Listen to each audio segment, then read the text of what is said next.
babawayo ensawo kubatwalirako kubakwatirako mukimanyi bulungi nnyo abantu bagenda ku umra bagenda ku aji bagenda Israel for Christian okusaba aba bagenda Rome balina okuba nga bali begendereza wekenyini olina okuba nga osobola kupakinga ebintu okuzinga ebintu mu keesi y'omuotaba bagenda naye ate tokkiriza mu nsi nga okweyisawo yetutwalirako eri muganda wange ng'ogenda wabweru oyinza okwesanga nga byataddemu bigenda kuleetera ebizibu era tulina abaana baffe bakwatibwa Saudi Arabia. Saudi Arabia Sharia law yamaanyi nnyo bwe bakusanga n'ebiragala tosobola kukuma weeka ne gavumenti ya Uganda tesobola kwogererayo kuja yeeka kubanga amateeka go gagamba bakusalako obulago.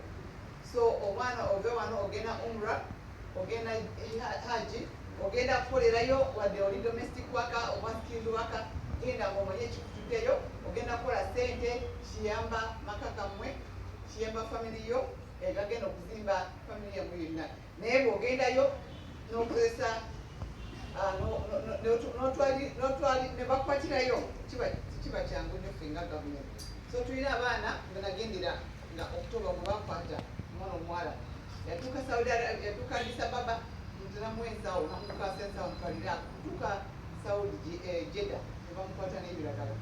Omulala omulenzi bamukwatira Seychelles then wabeerayo omulala ne bamukwata India.